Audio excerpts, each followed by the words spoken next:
let's talk about some hot women. Okay, let's change some pace. Okay, we saw. So if you guys, people in the chat are saying, "Oh, Rachel Zegler has a nice, she's nice, but she has terrible brain and stuff like that." But we do want to talk about this. This will hopefully refresh the people in the chat. I have never actually watched anything that she's in, and the person that we're talking about is Sydney Sweeney.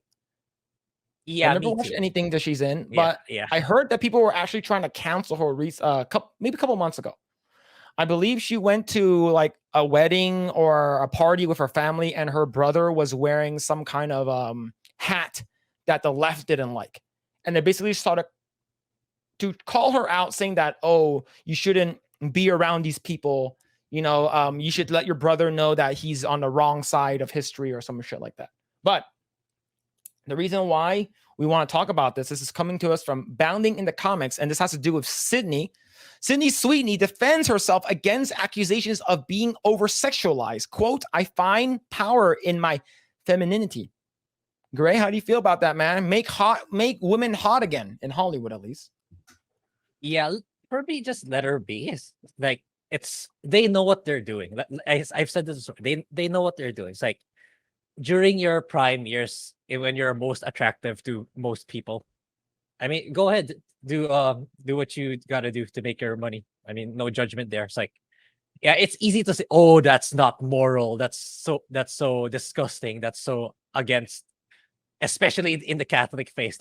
That's against God's teachings. But how should I say this? But then again, what would you rather do, right? If you think about it, would you rather render day-to-day earning minimum wage, or just do this? You can make easy money. It's not like I'm pretty sure she's not going full on nudity. I'm just doing more of the No, skin. she did. Oh, she did. Okay. She That did. kind of. She didn't go like full frontal, but like she was in. Correct me if I'm wrong, chat. I believe she was in Euphoria, and she basically went topless in like multiple like episodes, and she also was in another show where she went topless as well. But she, like, same thing with Scarlett Johansson. Wasn't she in that movie, like another, like it's like basically like Species, where she actually went full frontal, right? Okay. But it's like, and now she says that, oh, I've been over sexualized as Marvel. It's like, what the fuck, dude? Shut the fuck up, man. You went full frontal for that fucking movie, right? It's like, it's so hypocritical. At least Sydney over here is like, hey, I feel empowered doing this shit. Yeah, if right, they know what they're doing. It's like, but once you do, the moment you start it, once you show it to the world, there's no backtracking that. It's like, it'll always be in the internet, and you can't say you're being sexual. Yeah, there's some women like that, like they like to show their assets, if we do call it, but then they say, oh, I'm being so sexualized. But yeah, that's the consequence. You got your easy money for sure, but yeah, there are consequences to that. That's something Yeah. you have to live down. No, but we're gonna go off topic really quick. Speaking of Google and being on the internet forever, did you see recently there was a crazy like OnlyFans person? She was one of those people who are like gang, NPC, like licking ice cream on like TikTok. And her name was like Pinky Doll or some shit. And she's like, oh, I was on Google. I was on Google and I put in my name in the search. And what I see a bunch of nude photos on Google. I'm gonna sue your ass. I'm gonna. Oh shit, man! What? You're gonna sue Google because you personally put your nude photos on internet, and you're gonna sue Google for that shit? What the fuck? Yeah, these people are fucking crazy. You know what you signed up for. You know what you did. And you're gonna backtrack and say, "How dare you look at me?" And then why? You can't look at me unless you pay me that for that shit. I don't know, but yeah, it's just something quick I wanted to talk about. Let's read this article though. Let's see. A Barbarella film is currently in development, and there are already complaints about using actress Sydney Sweeney to encourage the concept of the male gaze. I have no issues with this. None.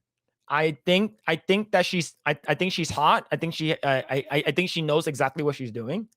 And I remember even a couple, I think month or years ago, I believe when she was either doing her first like scene in Euphoria.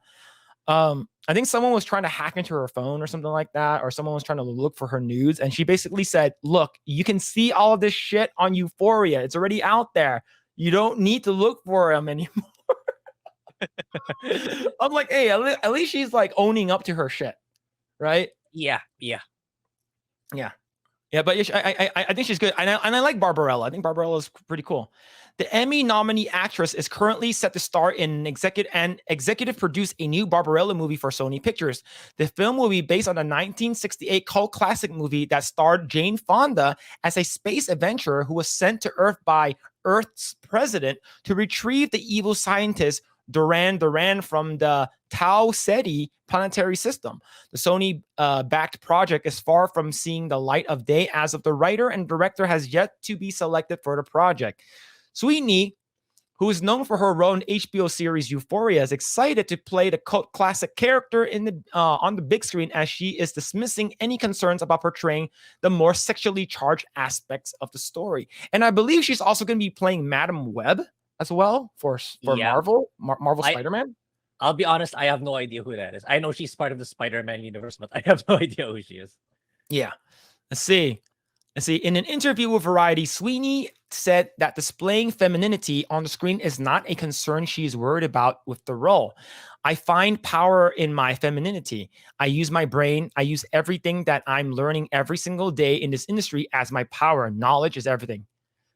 Amen, brother. She knows how to work that corporate ladder. She knows what she can do to get to where she say, hey, I need to go from point A to point B. And if I can use this to my advantage, this is sort of like a femme fatale kind of thing. Like Faye Valentine in Cowboy Bebop. She knows her assets. She knows what she's good with. Right? Let's see. And continue. The actress upcoming cinematic project has drawn the ire of feminists who object to the film's sexploitation, arguing that Barbarella will use Sweeney's sex appeal to drive male audiences to the cinema. What did I say earlier about Winona Ryder? But the fact that I'm pretty sure she can act, the fact that she was nominated, she is Emmy nominated, I'm pretty sure she can act. Yeah. It because like you don't just show it, you have to be good at acting too, to be actually to make it big. Yeah, agreed. Let's see. Let's continue. Many progressives likened the original movie to a bad porn film and criticized the project for propping up the image of a buxom blonde, I'm assuming that's how you say it, that modern Hollywood has tried to purge from the industry, especially in the last decade of films and movies. Yeah, I believe it was blonde-haired, blue-eyed people. Because they try to make them the dumb blonde kind of thing, right? It's like, oh, they're only there for the male gaze. But now they're pretty much gone, or anyone hot in particular is gone. So they kind of succeeded, and hopefully it's gonna die down soon. Yeah, I hope. Let's see. The original Barbarella, Jane Fonda, has also commented on Sweeney's and Sony Pictures' upcoming endeavor, expressing concerns over what the final product might end up looking like. In an interview with The Hollywood Reporter via People, Fonda admitted that she tries not to think about the new Barbarella because I worry about what it's going to be. I had an idea of how to do it in the original producer, Dino De Laurentiis, when he was still alive, wouldn't listen to, but it could have been a truly feminist movie, she declared. In her interview with Variety, Sweeney actually addressed Fonda's comments, declaring that she would absolutely love to speak to the original Barbarella actress and tell her that the 1968 film is about seeing women own their power. This isn't the first time that Sweeney has had to fight back against accusations of using her sex appeal in her roles. Last week, Sweeney had to defend Euphoria creator Sam Levinson from backlash that he had over-sexualized women on the show. Quote, "You have me, you have Zendaya." Oh, I forgot Zendaya was in Euphoria. Well, I'm pretty sure Zendaya was not the highlight of the show. You have all of these very strong-minded, independent women. If we didn't feel comfortable with something, or we saw something that we didn't like, we'd speak up. Sweeney told Variety when questioned about the nature of the show. She added, "It's hard to see someone completely trashed by the public and then the media when no one's actually there. We are there. And clearly we're still working on a show and we're still supportive. Sweeney told the outlet that despite the media's claims that she is being taken advantage of by playing a role of Cassie Howard on the show, Sweeney says that she has grown confident in playing her role. The point is making people uncomfortable and thinking outside the box, Sweeney noted, inquiring, what else is the point of art? For me, I feel so free and confident now. I found that through Cassie, the actress concluded. Yep, true. True. You see, this is I watched Euphoria for the plot. Right? And the plot only. I don't even watch the show. I only watch the plot. I don't know, Matt. But before we continue, how do you feel about her statement so far?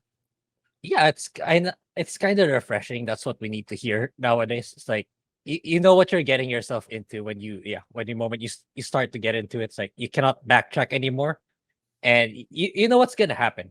There's a reason why people say, "Oh, cover up so you'll be treated with respect." There's a reason why that's in place. But the moment you start drawing the lines between that, you have to go through the consequences. Yes, there will be benefits, like it's easy money for sure, but once you open that door, you cannot close it anymore, which apparently a lot of people nowadays believe like they can, or they keep that door shut for other people, that it shouldn't be the norm. But yeah, you don't tell people to what to do. Yeah, true. Like, I'm pretty sure people know that, okay, look, I know I'm hot. I know I can fill these roles. And there are, unfortunately in Hollywood, and this is the way it is, maybe they need to change this. There are certain roles that you need to play in order for you to get to the roles that you want, right? Like there are going to be stuff like that. So for instance, maybe Alexandra Daddario needs to be in that scene with Woody Harrelson in order for her to be known elsewhere, and she knows what she has, and she uses it to her advantage. And everyone in Hollywood does it, right? All of these folks use their sexuality to get to what they want, to get to what they need.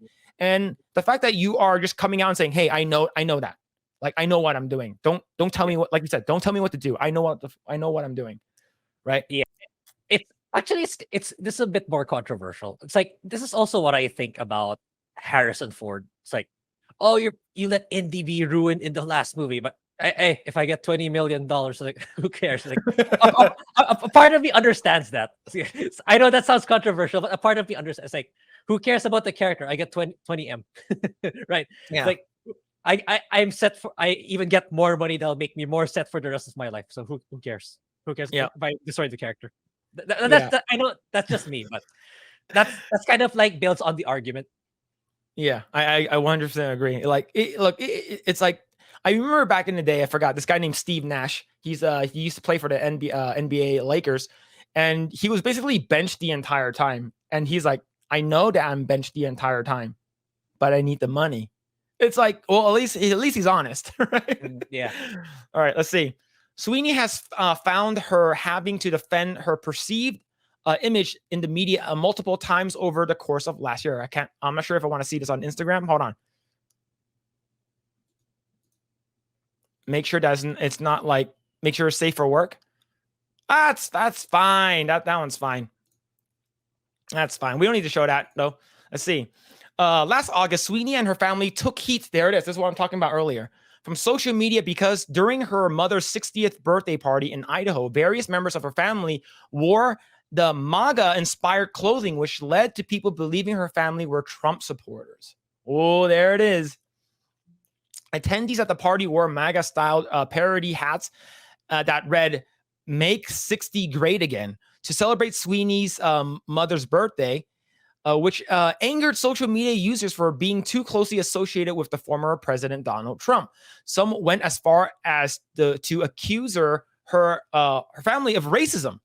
Yep. And the fact that she's white too makes it even worse, right? You guys, this is wild. An innocent celebration for my mom's milestone 60th birthday has turned into an absurd political statement, which is not the intention, the actress wrote on Twitter following the backlash. Please stop making assumptions. Much love to everyone and happy birthday, Mom. Absolutely. There it is. It's like, look, I wanted to make a hat that says "Make hentai great again." Right? Like, how dare you make that hat, man? How dare you make that hat? Are you a Trump supporter? Oh, well, I support him more than any other president. So it's so stupid. It's like, how you made a parody hat? Are you a Trump supporter? Like, get the fuck out of here, man. Let's see. She followed up with, "Nah, I'm sorry, I can't support someone who is racist, who has a racist family either." Read the comments left by a disgruntled Twitter user. Right, this right here. This person said that, right? Oh man, these people are crazy. Another person said, just say you a part of the racist family and move on. Another person said, Twitter user, laugh out loud, not Sydney Sweeney hanging out with her Blue Lives Matter MAGA hat wearing family. Everyone claims to be a progressive and allies, but go home to their raggedy racist families with excuse that they're still family. Holy shit, dude. Oh my God. And the fact that she's like from Idaho, which is like a lot of these people are saying, oh, Idaho is a flyover state. No one goes to Idaho. Right? They're basically saying all this shit. And the fact that you're in Hollywood, you automatically get pigeonholed into being a leftist, a Democratic voter and stuff like that. So it's pretty crazy, man. How do you feel about this? Right? The article ends here, but how do you feel about this, man? Yeah, not surprising anymore. That's why I don't really tune into social media anymore.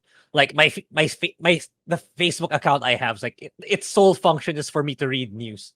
It's like it's an account that I don't have any. There's 0 people in it. It's all newsletters. So that way, when I open my feed, it's all I read are news. So to stay updated to pop culture and stuff, because like social media has become it's so toxic actually.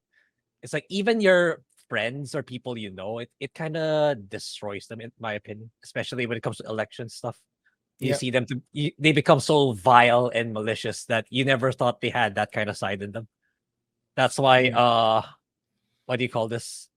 That's why I don't really I'm really more of like I chat with my people on my Discord server or on the Eggroll server. That's the most social medias I can get. Or on Twitter, a little bit of Twitter, but I don't know. It's like a lot of people need to step away from social media and try to do other things. That's how I feel. Like go outside or play some video games, stuff like that. That's how I. Yeah, like for me, there's already so much going on with people's lives where they just like, look, I just want to hang out and just chat, and talk to people and just like hang out, play video games, like watch anime or movies that we all like.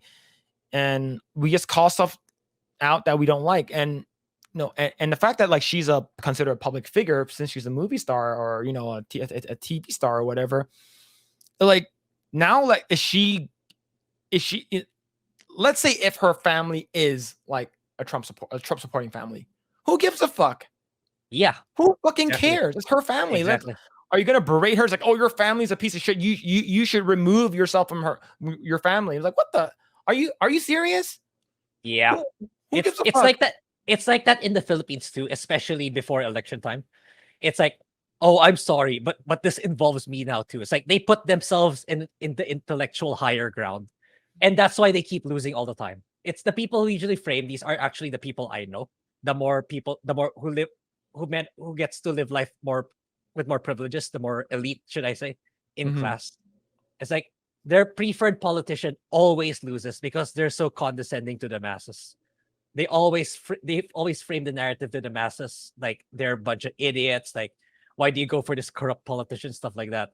It's like it's gotten to the point that the last elections, it's like I'm sure people from the Philippines notice. Like whenever you ask your average person on the street, like, who did you vote for? Oh, I'm still thinking about it.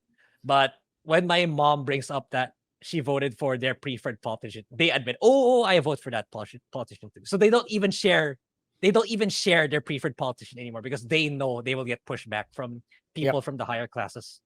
It's gotten so bad. It's gotten so terrible. Yeah. I think like you can't talk freely about who you voted for now without getting like literally saying, because they always call like whatever politician. So let's say if I voted for Biden. Let's say if I did. People, you know, like people who supported Trump or people who don't like Biden are immediately going to comment, "Oh, you're a pedophile. You like sniffing kids and stuff like that." It's like, and if you voted for Bernie, it's like, "Oh, you're a fucking socialist communist person." It's like, "Oh, if you voted for Andrew Yang, oh, you're fucking Asian." You know, people will be angry no matter what, right? So like for me, I try not to talk politics as much as I can. I try to avoid it, but if it so happens that we do align politically, that's great. You know, but that's not the first thing I ask. Who'd you fucking vote for? And for Sydney, she's a TV star. Just leave her alone, dude. Who cares what her family thinks? She's making good TV shows, which I should be watching now because of the stuff that. Sorry. All right. Thanks for checking out this segment of the Project Eggroll podcast. If you like what we do here, please like, share, subscribe, hit the notification bell, and you will know next time when we go live. We do go live every Saturday at 8 p.m. Once again, we are just getting started. Tons of more video to come. Thanks, and we'll see you guys next time.